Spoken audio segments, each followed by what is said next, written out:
Next episode. Okay, so now this next episode, we're going to talk about how we're going to do this, right? Yes. Process. It's almost like a how-to, a raw grassroots. This is what you imagine being in the rap studio would be like when the rappers like starting their album. Like, all right, so what's the concept of the album? They just sitting around smoking weed, doing drugs, and girls thinking that the muses are inspiring them, and then they have sex with them and like, oh, I got an idea now, or whatever. I'm imagining, I'm assuming, I don't know. Anyway, so I'm gonna toss it up to you, and then we'll get into it. Just let me do the whole intro, and then we'll do housekeeping. Let's make the housekeeping quick. Okay. Don't want to be. We can housekeep forever. We could. It's too much housekeeping. Anyway, Just Killing Time. Welcome. Oh, welcome to Just Killing Time. I'm LeVar Burton. No, I'm joking. Ladies and gentlemen, you are Just Killing Time. I'm your host, MC, Master of Ceremony. Mos Def says, it means you must cultivate the earth. MC means to cultivate, must cultivate. So I'm cultivating. I'm joined by my Jarvis, Edith B Write, the voice in my head, the Wilson of Home Improvement, a very old TV show that ran in the 90s that showed you that this is how America should look like. A very loving, bumbling, getting it wrong father, and a very smart, I know it all, love my children no matter what, mother, and 3 promising young lads, and they're all trying to find their way in life, and we're just loving them and supporting them along the way, and showing them the errors of their ways.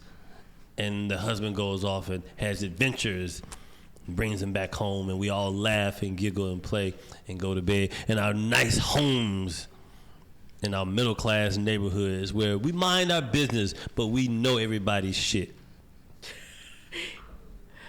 That was a hell of a lot more housekeeping than you needed to do. But I'm not wrong. You know, I'm going to let you live there. Okay. Because basically you're introducing yourself, you're introducing what we're doing, went off on a tangent. You realize that this is what the podcast was in the beginning. I heard Bill Burr talking on MySpace doing this podcast, and I was like, oh, I can do that. And for years I ranted and got people to sit on the podcast and rant with me. I thought about interviewing people. I've tried every maturation. Is that it? Is it? We'll go with that. That's no. Good. That's a good one. Or every permutation. Every permutation. Or because maturation also, the denotation of it is that it has matured into different things. So it has. According to how you use the words. Yes. So the podcast has gone through different iterations. Yeah. Iterations. By myself, in a closet, in the middle of nowhere. Yeah. Sitting in the car talking. Right? Huh? During the pandemic. During the pandemic, I sat in the. You gotta make sure you're on the microphone too. I know. During the pandemic, I went through a whole phase of like realizing that my career, my path in life was not secure. Security is an illusion. It is. But we think it's like. But we know now that it's not. It's an illusion. It's an illusion. Security is an illusion. Like a woman thinking that she's going to go find a guy to help her raise a kid because he has a fetish for a certain type of woman. Why are you talking about me in my face? No, I'm not talking about somebody much closer to the vest. Okay, so I have some. I don't even know when these are going to come out, so I was like, I can't even advertise the shows. But I will advertise this. I am in the process of writing a one-man show which is I'm in the process of writing a one-man show because I write the jokes that make the whole world go around. I write the jokes, I write the ideas, and then I want to do like a one-man show where I go somewhere. I think we mentioned going to Dallas to do it, getting a theater, small theater that holds like 100, 200 people, and run the one-man show. There's a theater in Berkeley, California, black-owned theater in Berkeley. I would like to take the one-man show to. I just want intimacy to be able to sit and talk it out, almost like focus group it with people, talk it through, and build it, and then take it out. But let people know that, and don't do shit like, hey, buy tickets to watch somebody work out material that they're going to take on tour later that they want you to pay for again, even though you saw the rough edges of it. But you get to see the final results of it, but you got to pay again. If you are a patron of comedy and someone says you are paying to go see somebody do new material, you should automatically get a ticket to go see them when the final product is done because you were there when they was workshopping that bullshit. It should be like, remember Prince, or maybe not, Prince's musicology tour.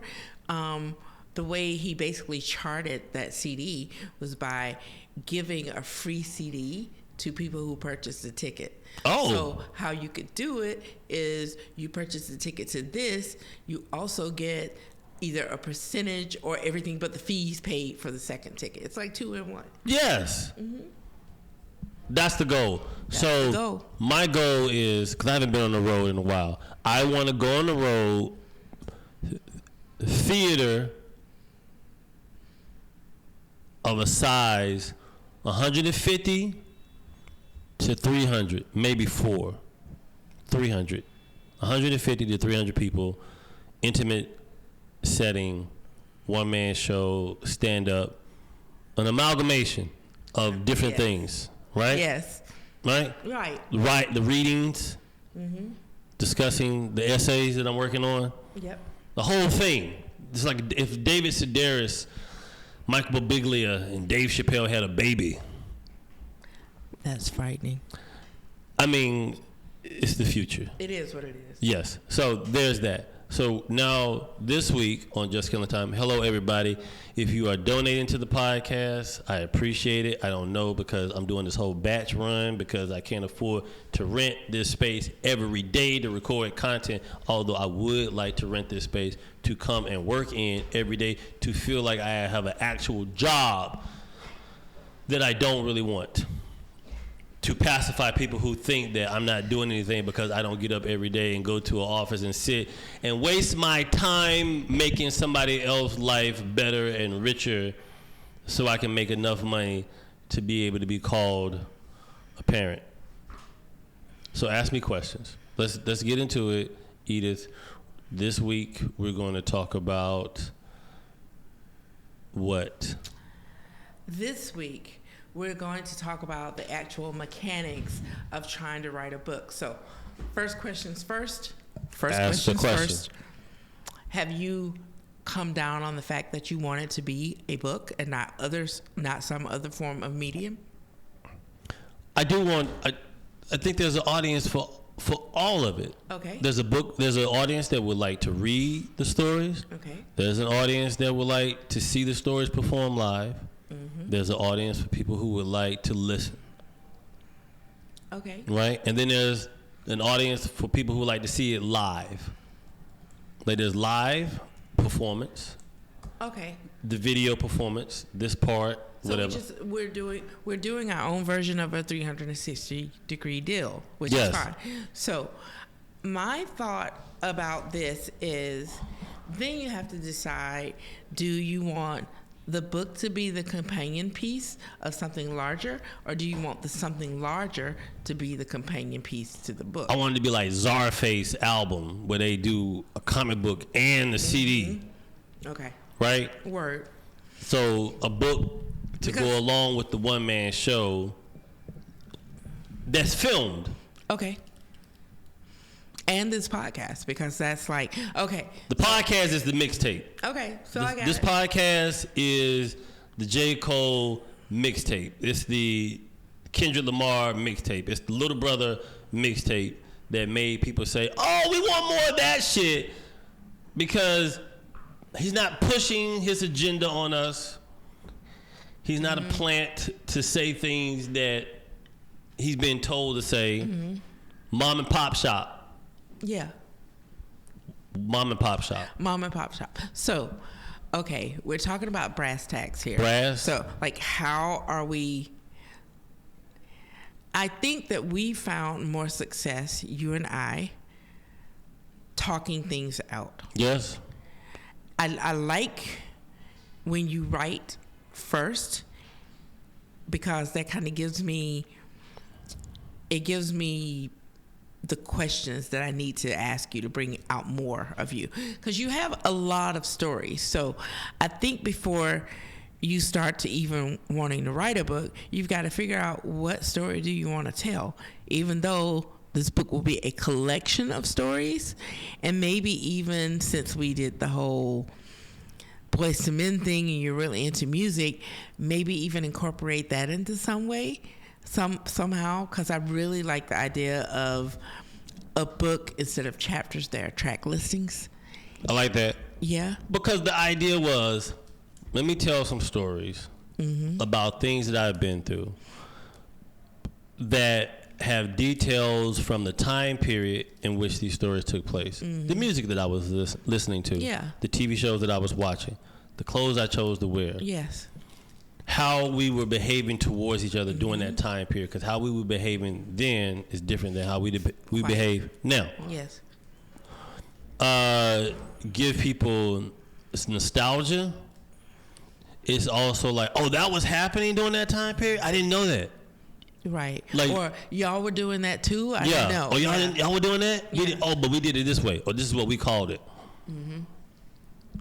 That part.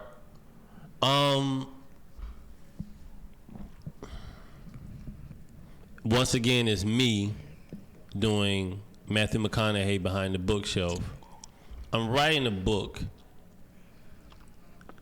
that, if another version of me exists after I'm gone, it'll find this book and read the stuff that a version of me lived, so I don't repeat it. So is your audience yourself? Are you writing the book that you wish you had? Yes. I'm writing the Bible that I wish I could have. I didn't have a super fudge growing up.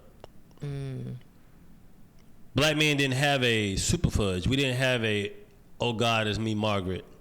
We didn't have a Ramona Quimby. We didn't have a Ralph S. Mouse. We didn't have a How to Eat Fried Worms. Encyclopedia Brown. We didn't have an Encyclopedia Brown. We didn't have stories about young black girls or young black boys growing up in a single parent home, watching a single parent that's young, that we think are old because we're young, trying to figure out how to be parents, how to find love, how to date, how to protect your children from pedophiles and groomers. So, I'm sorry. No, you're not. Would there be? I know. So. Bald head pedophile groomers that live in Chino Hills. Go ahead. Oh my God. So. Or Anaheim, where he splits his time in Anaheim. I'm just thrown now. Let me get back right. Go ahead. Okay. So, what's the benefit in doing this as nonfiction? I mean, I seriously want you to think about these things before we get truly started. I think the problem with fiction is made up. Thank you. So I don't want to do as I don't want to make up characters to be the vessel for stories that I've been through. One, because I'm lazy. I don't want to create a persona to tell a story that I can tell on my own. Mm-hmm. It's a part of being a comedian.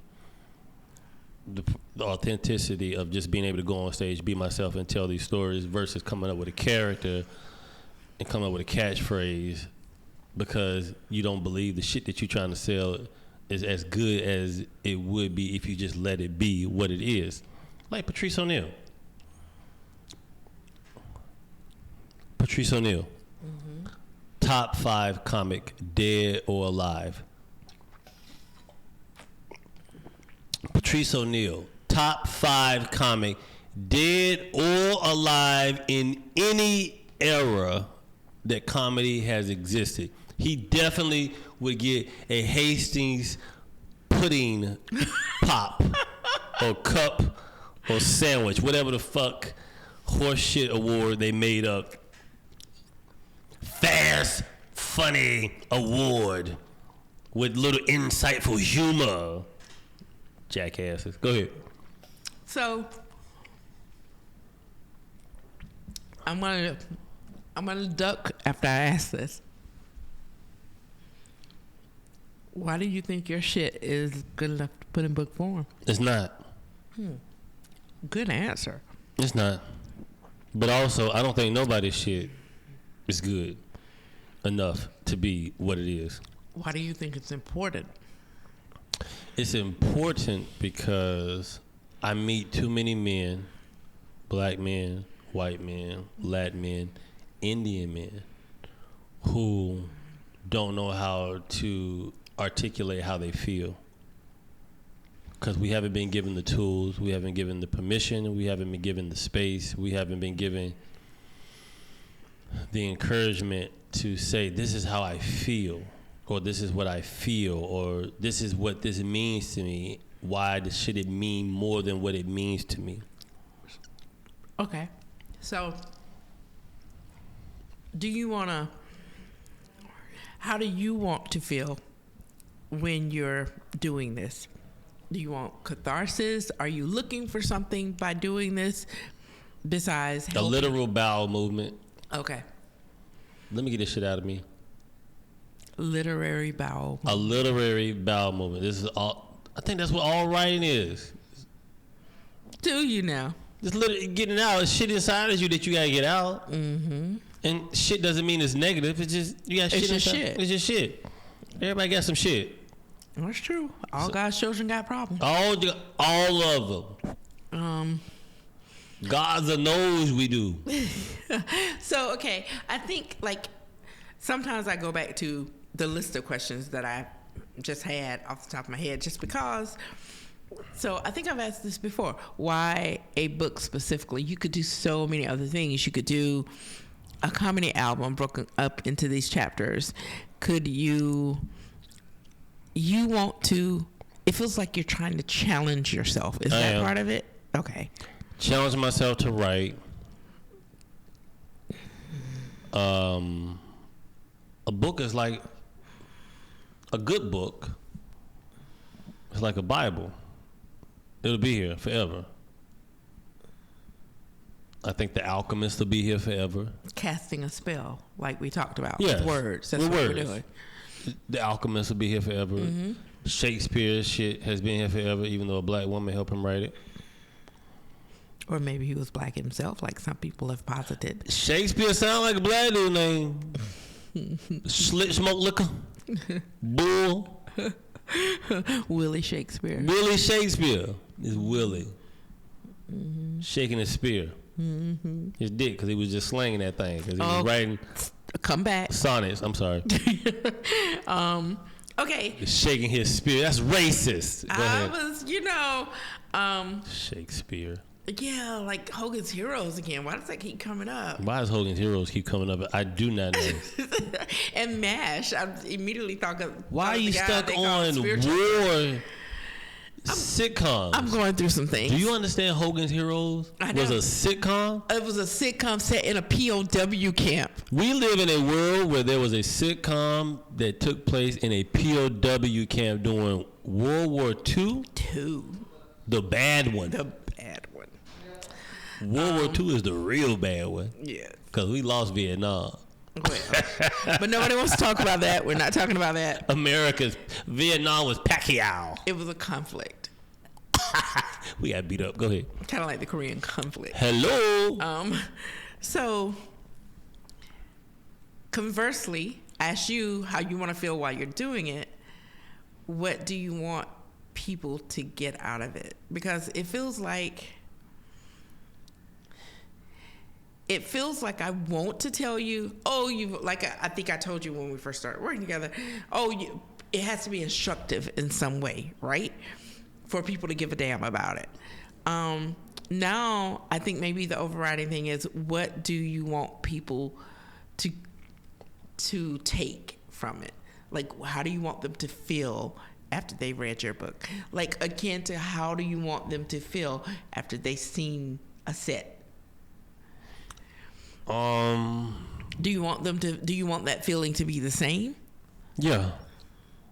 Like for the people that like to read. Yeah. You want them to feel seen? I want them to feel, for the people that don't go to live events, that would probably never see me live, but would read something that I wrote, they can feel the same feeling that people who come see me live feel. Mm-hmm. For the people who will never read a book, but also won't come out to see something live, but will sit in their trailer and listen to and watch the radio, mm-hmm. Orson Welles style, and listen. And that's possible, for people to. I brought up the nonfiction fiction thing, but there's nothing stopping you from doing a combination of the two. I thought about that because, like, David Sedaris did something about squirrels. I can't remember the name of the book, but he wrote a book about squirrels. And that was just like a story. I think it's like a love story. David Sedaris. God, I would love to meet David Sedaris, but he's so snarky. He's so snarky, but I like it because you want to fight him. But if you did, you would just be a shitty person because you're fighting somebody because they outsmarted you with words, and you're like, oh, it's called Squirrel Seeks Chipmunk. Squirrel Seeks Chipmunk. Yes. It's like heartwarming stories about, trying to find love, but he uses animals instead of people to explain these stories. Is that your phone ringing? It is. I was like, why is it? Me too. So yes, like David Sedaris style, I thought about different ways. When I worked at Jesus Christ, I used to work at this place called Duke Energy in Charlotte, North Carolina, and at the time I was a huge Sex in the City or Sex and the City, depending on the Mandela effect. And I started writing short stories about me at the age of 21, working in an office, in a cubicle, being put into the system to work every day, mm-hmm. fight traffic to come to work, come in, get a cup of coffee or tea because I didn't drink coffee, sit at a desk, do some work, pretend that the woman that was in charge of me actually meant something to me, and her jokes were funny and her little quips were entertaining, and that I feared her. But once again, dream whispering, where I'm pretending that I'm behaving in a way that does not make her feel threatened, to where she will not allow me to continue to work at this job to provide for myself and my family at the time. And I wrote about, it was called A Black Ant in a Big City.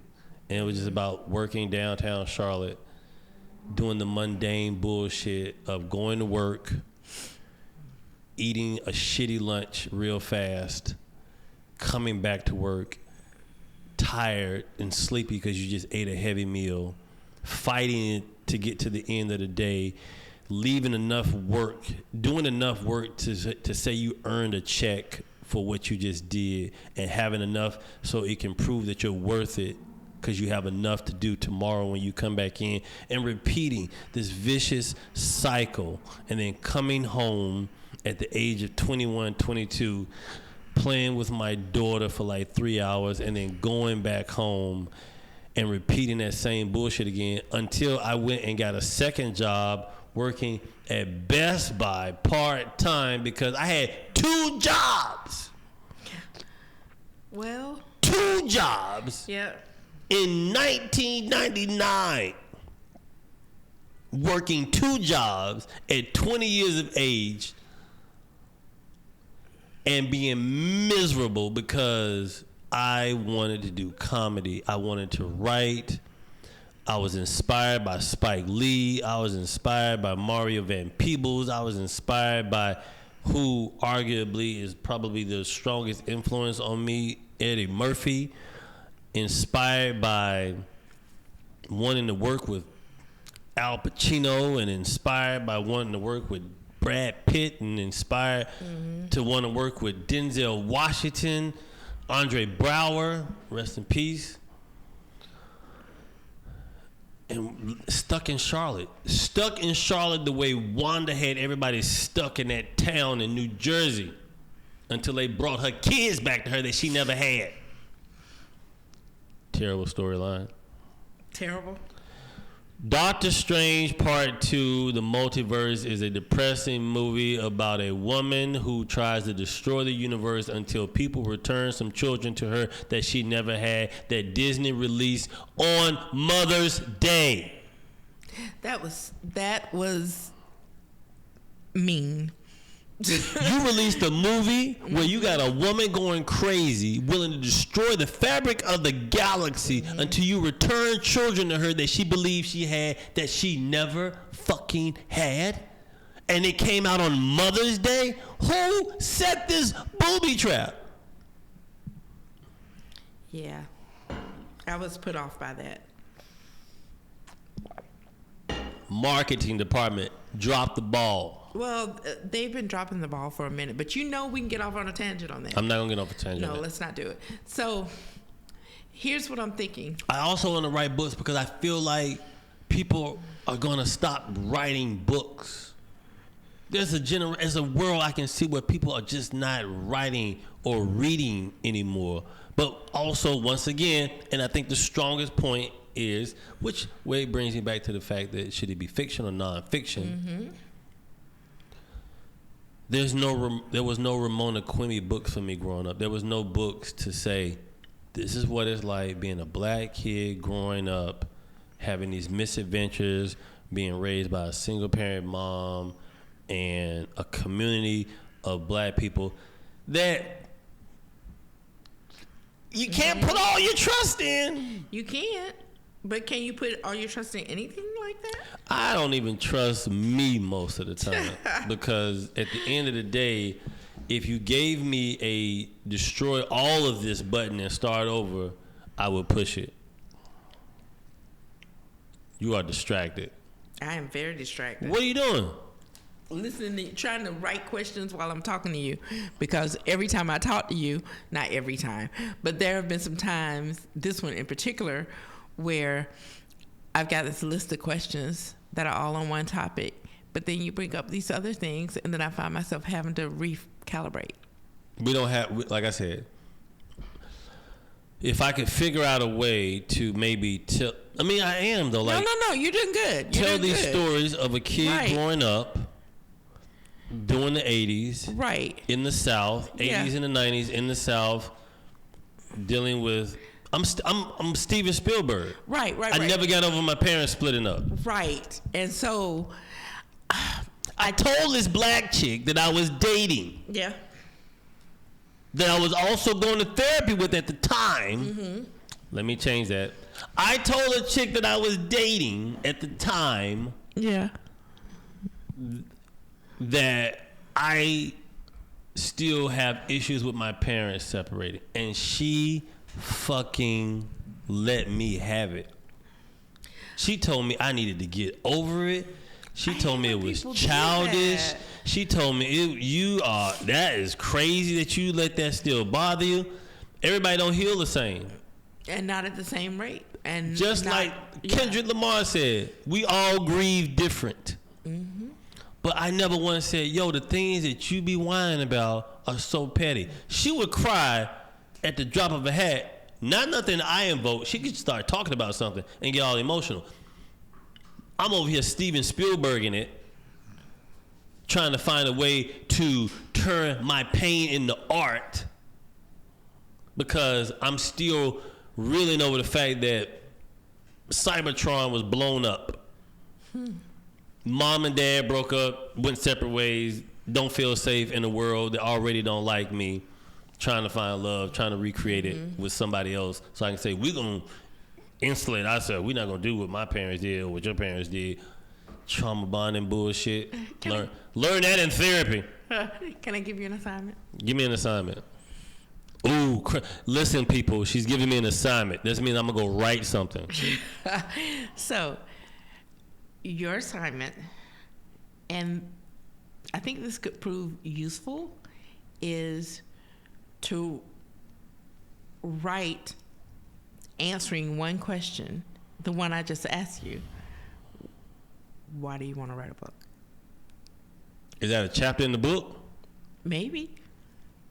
I think it could be, if it works out how I think it's going to work out, I think it could be your foreword. Oh. So that people know what they're in for. Like it's a small taste of what you're going to cover. Because I think, like when I talk to you, there's so many stories and there's so many things. And I get that. Yeah. And it's almost like you want to write a book about your childhood, but also you want to write a book about comedy and the shithole it has become. And you also want to write a book about users and abusers, but you also want to write a book about this. Well, nobody wants all of that in one book, right? Right. So you got to break it up. We got to break it up. Themed. Right. And the reason, and I think that you writing this out will help you figure that out too, because I don't want to give that to you. I want you to tell me what you want to do. And then I can facilitate it. I can help make it happen. There's also a version of me behind the bookshelf saying, man, fuck all this shit. Let's just go to bed. I know. I know. If I could give everybody that thinks that I am only meant to exist to provide for them just a bag of money to say, this is what you're going to need.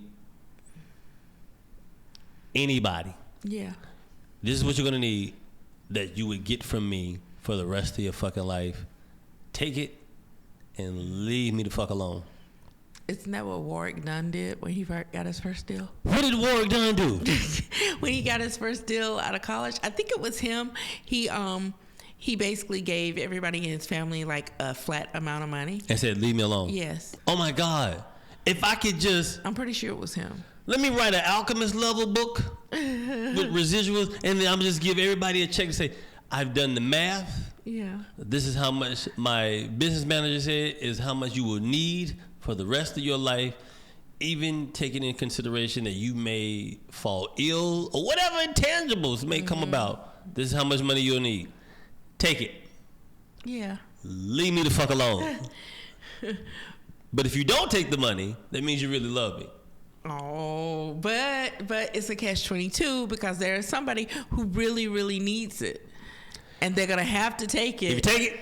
And then you're going to be like, oh, they don't love me. If you don't take it, that means you love me. So, do you reward them for not taking it? Yeah. Okay. You don't let people be like, I didn't take that promotion. I don't know. You might as well be the God Pan. You're such a trickster. Oh, God. Why couldn't Loki be black? You could be race swapped in the MCU. Oh, my God. They're never going to get rid of Hiddleston, so don't worry about it. Oh, God. I could be black Loki. Let's Blokey. Blokey. That's what black nerd sites would do. Brokey. No, I'm not claiming it. That's negative. Where's the affirmation? No, I'm thinking bro like in brucky. Black Doctor Strange now. I'm going back to Black Doctor. Black Doctor Strange, that a what if universe where Loki became Black Doctor Strange. There we go. That's my what if. Loki. Right that. Black Doctor Strange. But trickster with magic. But the only stone I want in the whole entire Marvel universe is the Time Stone. Well, okay. So I wrote it down when you called me out on it because I was distracted writing it down. But the thing I was writing down was that while you were telling that story, I was thinking to myself that I asked you the question, why can't it be like both nonfiction and fiction?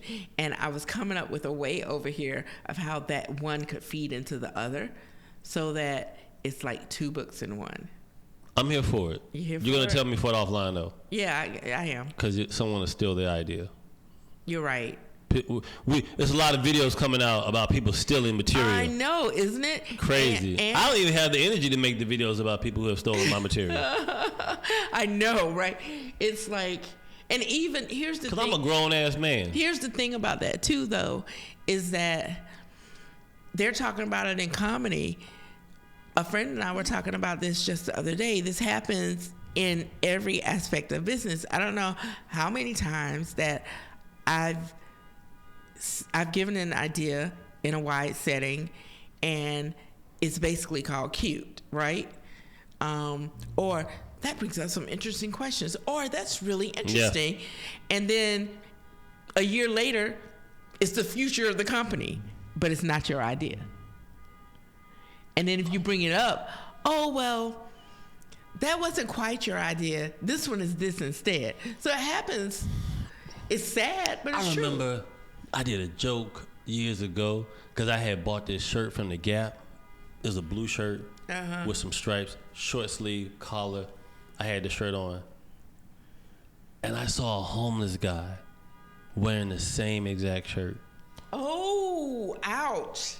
And I told it as a joke on stage. Mm-hmm. But then I saw it on TV. On a TV show on ABC. I knew exactly what you were talking about. A couple of years ago. And I was like, that show. Wow. That's interesting. Wow.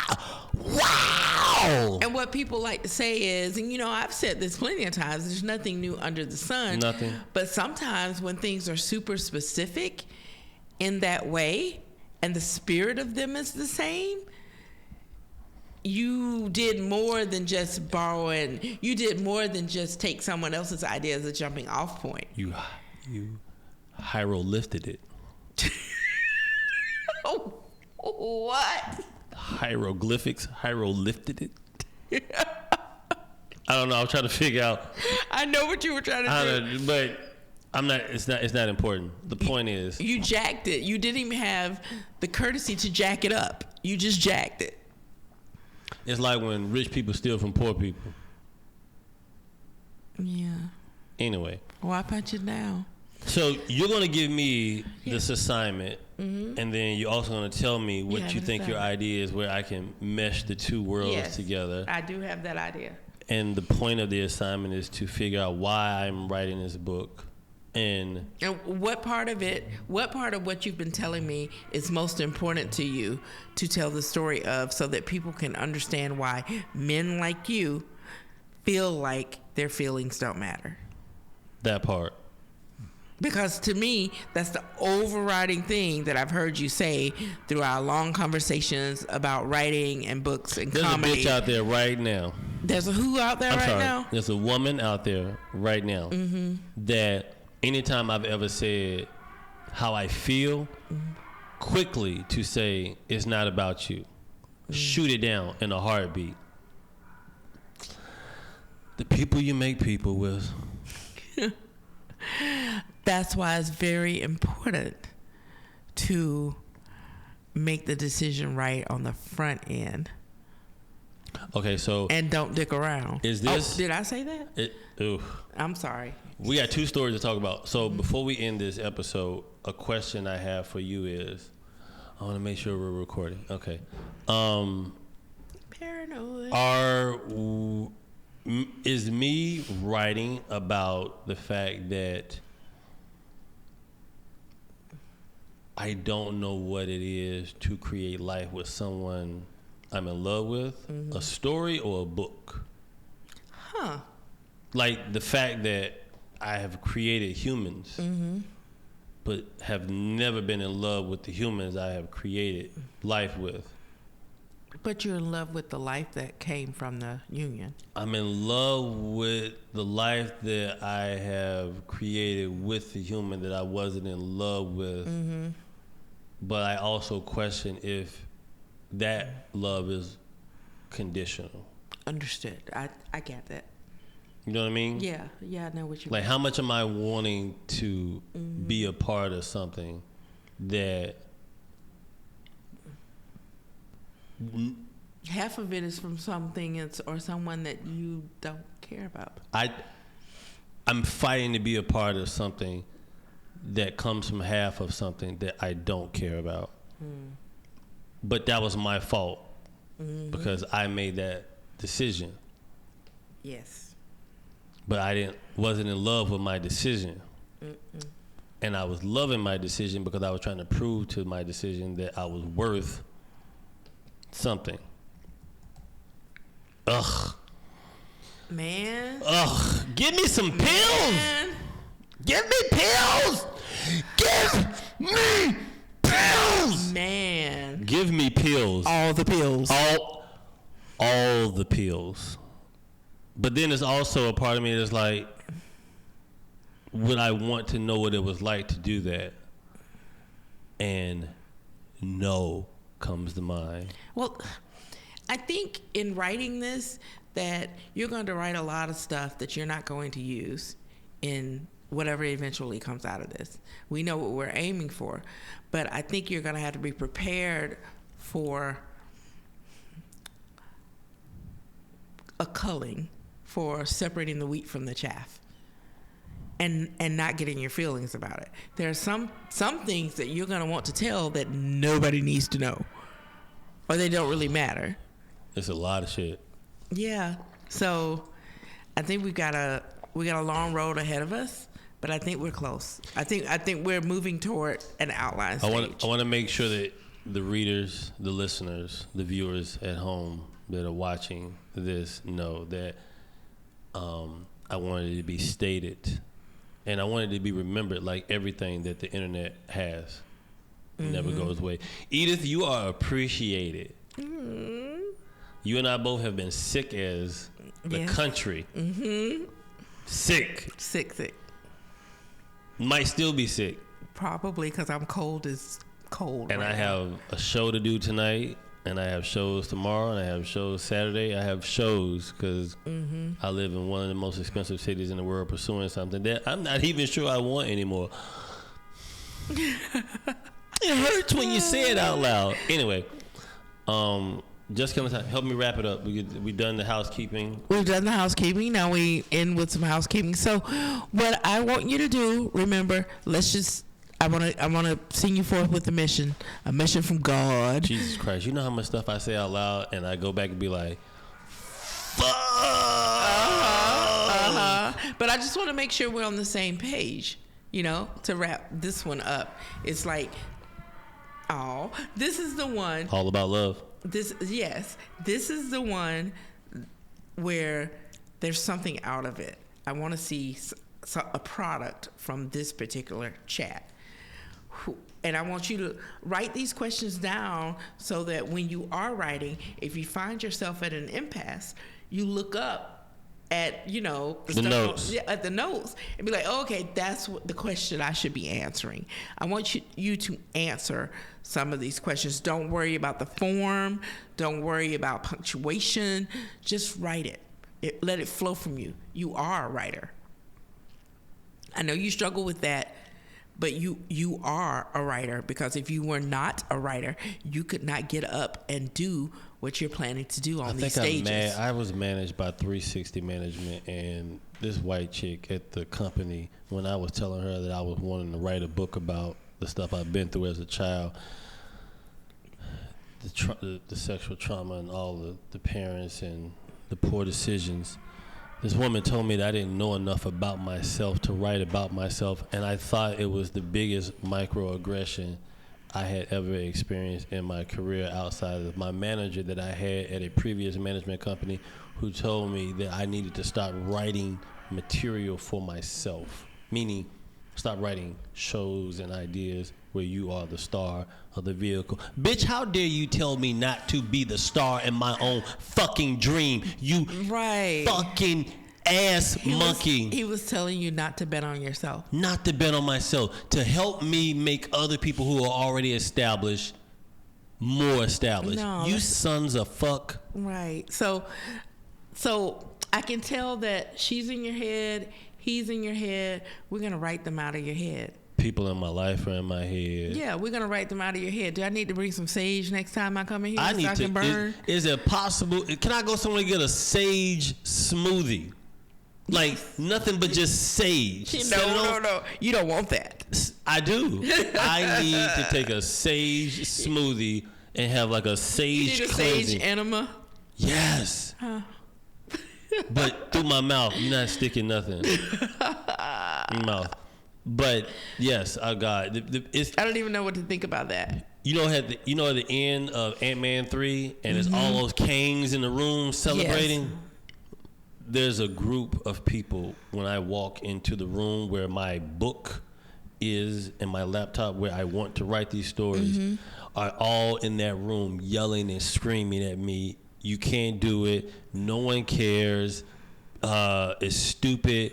It's your fault anyway. Why the fuck? Like, the anti-support. Let's prove them wrong.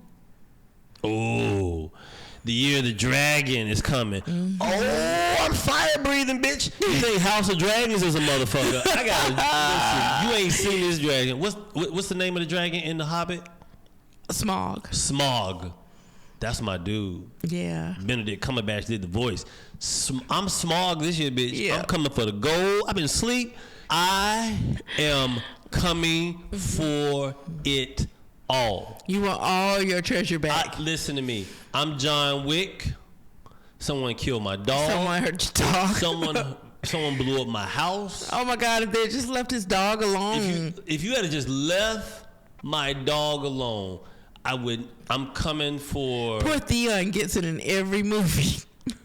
Listen, the hair grew out for a reason. We're gonna discuss that. Yes, we are going to discuss that. I have lots of questions. I'm coming for that. I'm John Wick in that situation. There's a video out there with me talking to my therapist for 1 hour and 30 minutes that I do not have access to. I'm coming for that. Yeah, well. I'm coming for that. Yeah.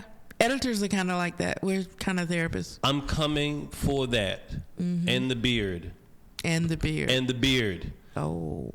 And the thyroid. I want it all. Wow. I'm angry. Oh, I couldn't tell. But it's like control, though. It is controlled anger. I'm controlled anger. I'm completely controlled. Because if I let loose the way I would want to let loose, Godzilla -1. Heat miser. Godzilla -1. So this year is Godzilla +1. Smog, the Bruce Lee, Year of the Dragon, Enter the Dragon. I have Edith B Write as the Dragon Handler. Mother of Dragons. Mother of Dragons. And you're not going to die stupid. No. Hauled off by the dragon. My writer is better than that. Than those writers. Oh, shots fired. Sorry. My dragon mother won't be pulled off by some dragon. Like, we just take her in the back and bury her, y'all. We sorry. What was the whole purpose of her storyline? What was the purpose? Took her back to Valeria. That's what I'm guessing. Ladies and gentlemen, you have listened to A Time to Kill. Just killing time. You email me, ask questions. Email me. Email Edith at edithbwrite@gmail.com if you have questions for me that you want her to ask me, because you dare not ask me to ask, or you dare not ask me these questions directly.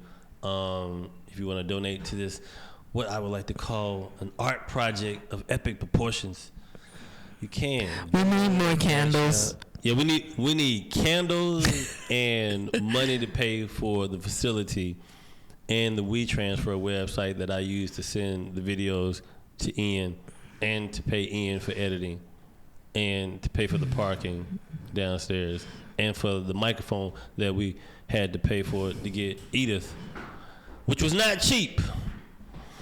I like it though. Thank y'all. And somebody would probably be watching this thing. He got money for a microphone. Bitch, you owe me. Anyway. Yeah. So. Well. You guess what? What? I need you to know something. What? One day I'm not going to exist anymore. It's true. And the shit you complain about right now, it won't matter to me. It won't matter. Okay. I want you to think. I'm wrapping it up, right? Right. Okay. Think about everything we talked about. Think about all those questions. Put them up on Post-it notes. When you get in an impasse in your writing, look up at the Post-it notes. We already went through this, but I'm just reiterating. Did you write some of this shit out?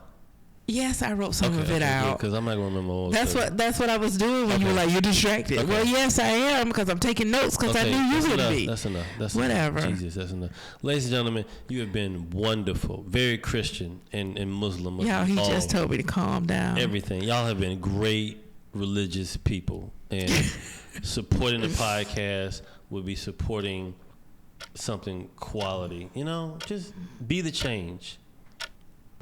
Bye. Just be the change. Be the fucking change. You crazy, dude.